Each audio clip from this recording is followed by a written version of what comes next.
She held my baby before I did, and she wasn't even family. I remember standing there in that pale hospital room, my legs still numb from delivery, my heart pounding harder than the pain in my body. But it wasn't the birth that broke me. It was her, my husband's best friend. The one he swore was like a sister. The one who called herself auntie in front of everyone. The one who showed up that day before my own mother and cradled my newborn like she belonged. I watched from the hospital bed, frozen. She looked at my daughter, whispered something to her like they shared a secret. And when I caught my husband's eyes, he looked guilty. Not surprised. Not happy. Just guilty. That's when everything cracked. The late-night work calls. The sudden business trips. The change in his cologne. The way she laughed too loudly at his jokes and how he never looked me in the eye anymore. I'd spent years defending their innocent friendship. I was a fool. But not anymore. Because that day, in that room, holding back tears as she kissed my baby's forehead, I knew something was very, very wrong. And I was about to find out just how deep the betrayal really went. For the longest time, I believed I was living the dream. My name is Mira, and for the past 6 years, I've been married to Ayaan, the kind of man who could charm an entire room with just a smile. He wasn't perfect, but he was mine. And for a while, that was enough. We met during our final year of university. He held the door for me at the library, offered to help me carry a stack of books I clearly couldn't manage, and just like that, he made himself unforgettable. He was warm, funny, and attentive. The kind of man who'd remember how I took my tea, who'd kiss my forehead mid-argument just to calm me down, who'd send flowers to my office just because. We were that couple annoyingly in love, finishing each other's sentences, holding hands in grocery stores. People said we made marriage look easy. And maybe that's where I got comfortable. Because love didn't come with red flags. Not at first. After we got married, we bought a modest 2-bedroom apartment on the east side. Nothing fancy, but it had sunlight in the mornings and a tiny balcony garden I adored. Ayaan built the crib when we found out I was pregnant. Painted the nursery yellow. Rubbed my back during those long, swollen nights when I couldn't sleep. He even cried during the ultrasound. I remember thinking, this is it. This is my forever person. But somewhere between the baby showers and birthing classes, she crept in. Mira. She was introduced to me as Ayaan's childhood friend. Like a sister, he'd said. She was bold, confident, unapologetically present. She had this way of walking into a room like she owned it, and people noticed. I didn't, at first. I was too busy being grateful. She helped me pick baby names. Threw me a surprise baby shower when Ayaan got stuck at work. She even drove me to the hospital for a checkup once when he couldn't make it. She was always there. Too much, in hindsight. I told myself it was just hormones. That I was being paranoid. That Ayaan would never do something like that, not him. He was loyal. He loved me. Didn't he? I pushed the doubts away, locked them behind nursery doors and diaper bags and midnight feedings. Until that day in the hospital when she held my baby like she had carried her for 9 months. And Ayaan let her. Didn't even flinch. That's when everything I believed about our Luvar life started to unravel. Not loudly. Not violently. But slowly. Like a thread being pulled loose from the only sweater that ever kept you warm. I was no longer just a new mother.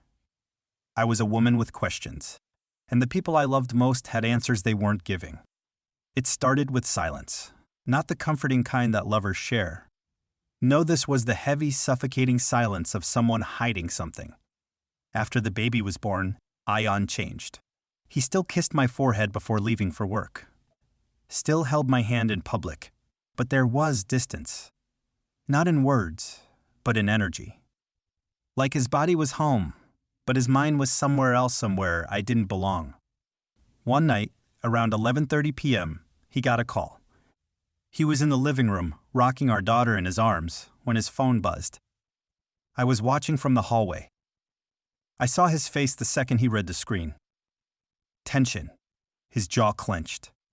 His thumb hovered over the answer button. Then, instead of picking up, he silenced it and slid the phone into his pocket. Odd.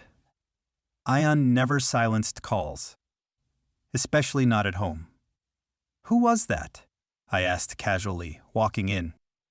He smiled too fast. Just work stuff. Zubair's being annoyed about a project deadline. He handed me our daughter and kissed my cheek like nothing had happened. But I felt it. A small crack.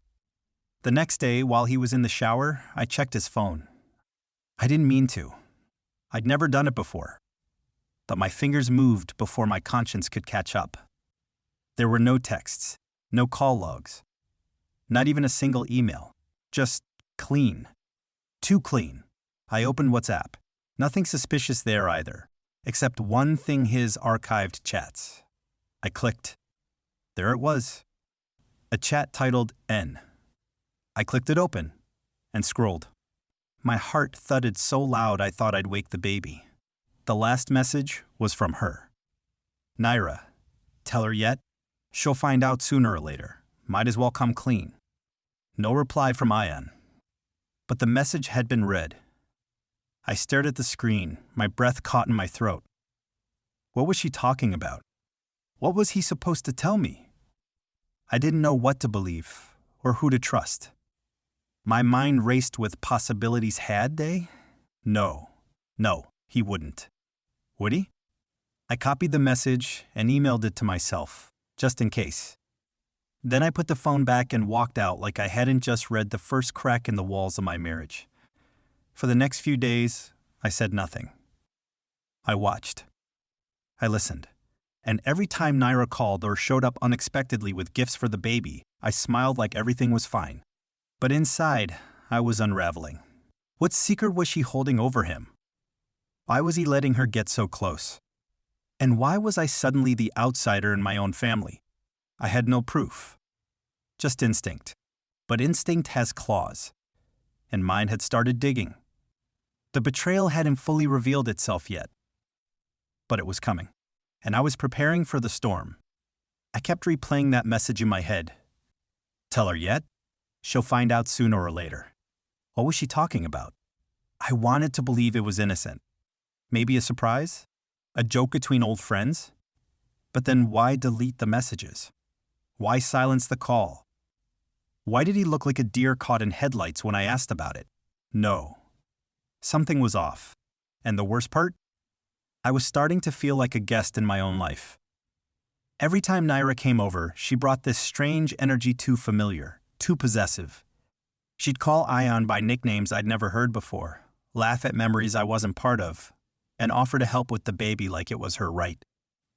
She likes me more than her mama, she'd say, smirking, tickling my daughter's feet. I'd smile tightly, pretending it didn't sting. Pretending I didn't notice Ayaan watching her like she hung the stars. One night, I finally tried to talk to him. Ayaan, I said quietly, sitting next to him on the bed.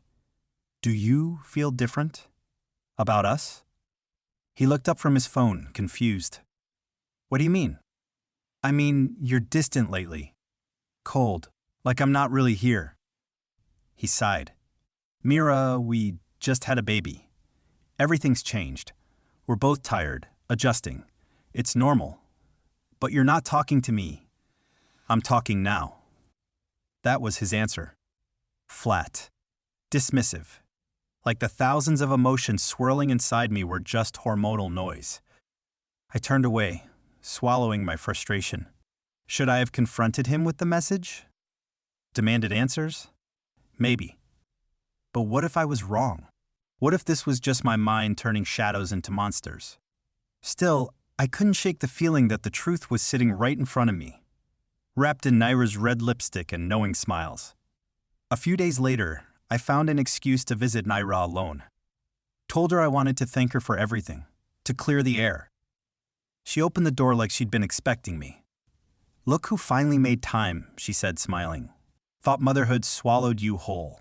Her apartment smelled like vanilla and jasmine, like Ayaan's shirts lately. We sat on the couch. I tried to be casual. Mira, have you and Ayaan ever been more than friends? Her laugh was sharp.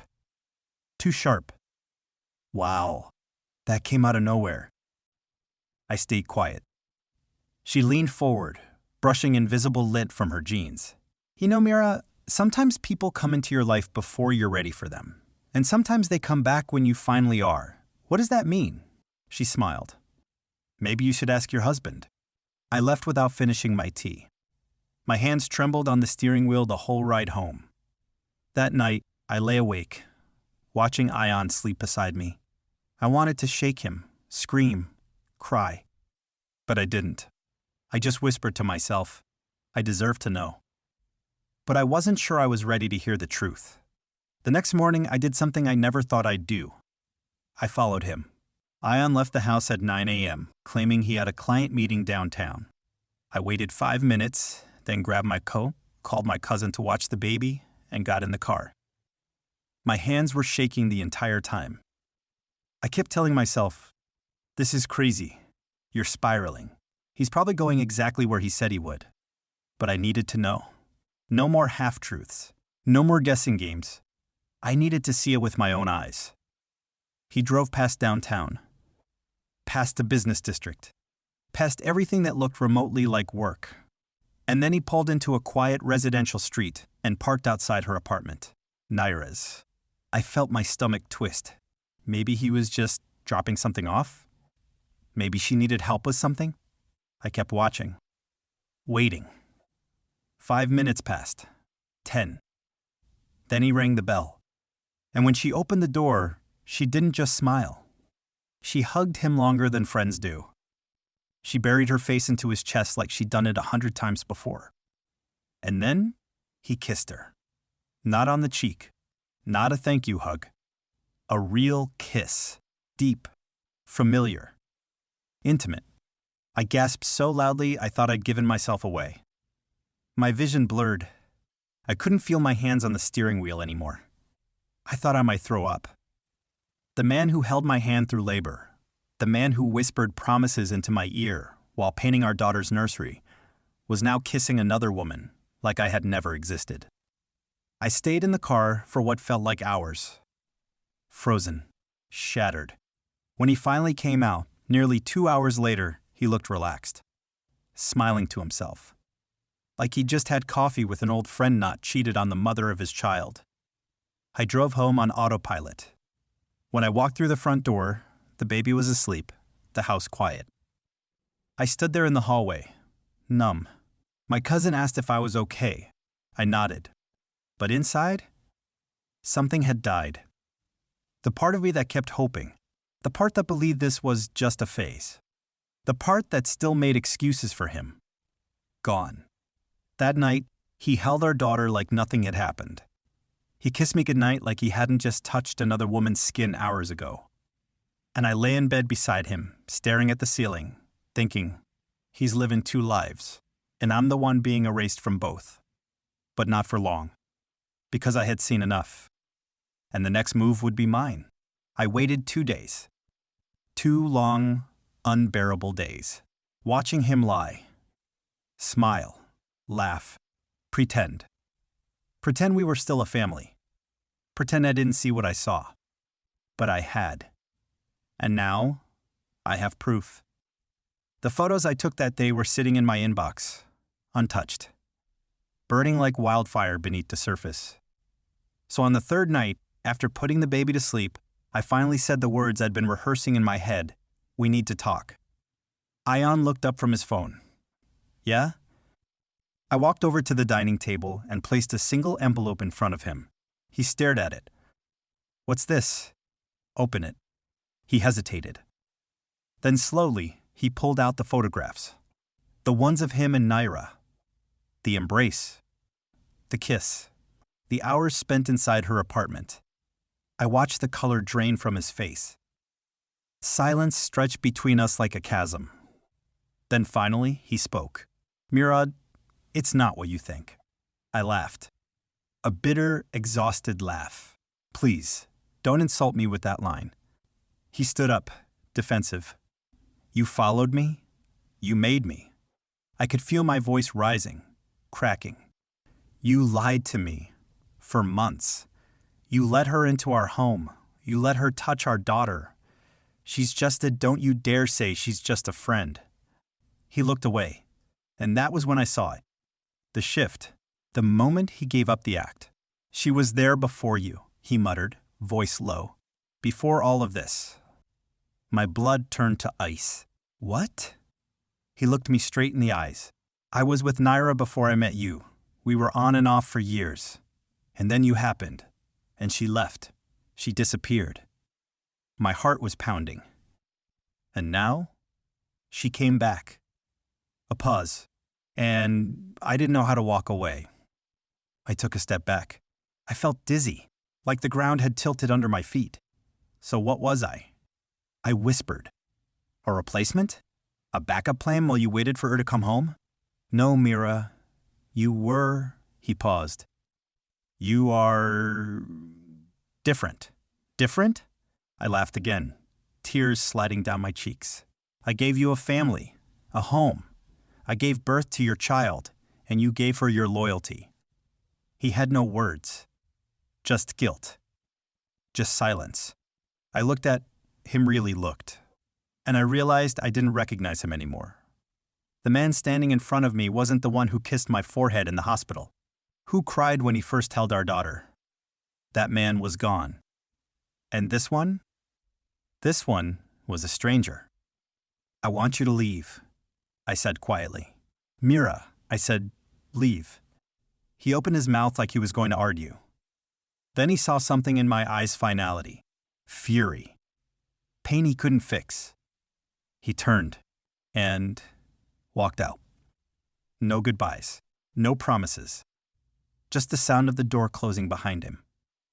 And at that moment, I didn't cry. I didn't scream. I just stood there. Strong. Silent. Shattered. But still standing. It's been 6 months since Ayaan left. Or rather, since I told him to leave. The first few weeks were unbearable. There were days I didn't recognize myself in the mirror. Eyes swollen from crying. A hollow space where laughter used to live. I went through the motions feeding the baby, folding laundry, answering messages from family members, pretending not to know, but inside, I was running on fumes.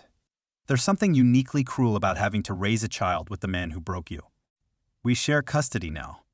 2 days with him. 5 with me. Every time he picks her up, he looks at me like he wants to say something. But he never does. And I never ask. Because there's nothing left to say. Mira? She didn't stick around long. A month after our confrontation, I heard from a mutual friend that she'd left town. Again. Turns out, once she got what she thought she wanted, it didn't feel so shiny anymore. Reality isn't as fun as seduction. And love built on betrayal? It doesn't stand long. Ayaan tried to come back. One night, he stood on my doorstep, eyes full of regret.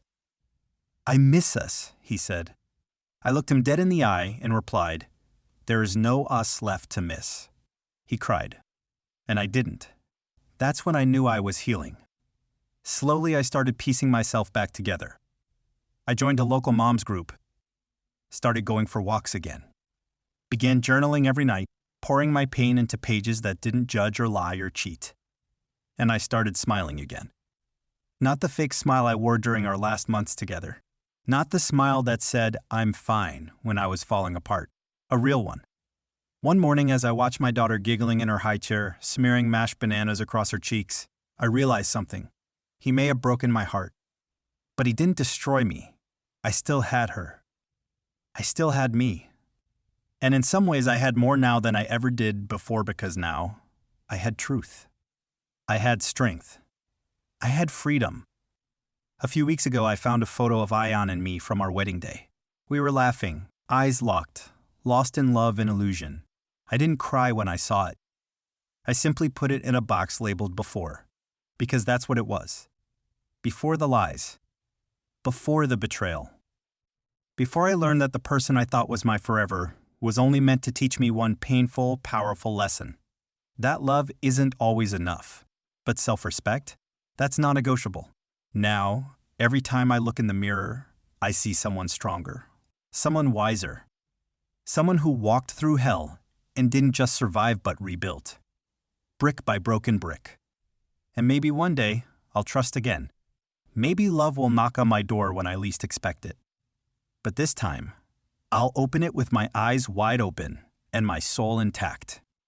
For now, I'm enough. We're enough. And if I had to lose him to find myself, it was worth it. The days after that night blurred into one another, a haze of sleepless hours, empty rooms, and silent phone calls that never came. I thought I'd hit rock bottom. But life has a strange way of teaching you to rise when you least expect it. Slowly, I began to rebuild. At first, it was small things. Making breakfast just for myself. Putting on lipstick before leaving the house. Laughing at a joke on TV even if I felt hollow inside. I told myself, this is not the end. I found strength in the eyes of my daughter, the one bright, innocent soul who had no idea the world was crumbling around her. Weeks turned into months. I stopped waiting for his calls, stopped answering when they came, and I started dreaming again. One evening, as I sat on the porch, watching the sun dip behind the skyline, I realized something. I was free. Free from the lies. Free from the pain. Free to write my own story. Did it hurt? Of course. Would scars always remain? Probably. But I had something no betrayal could take away. Myself. Just then, my phone buzzed. A message from an unknown number. I hesitated.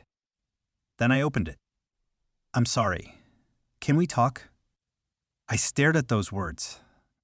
For a moment, the old pain surged the tidal wave of memories and heartbreak. But then, I smiled. Because I knew the truth now. Some doors, once closed, should never be reopened. I typed one word back. Goodbye. And just like that, I stepped into the future stronger, wiser, and finally free.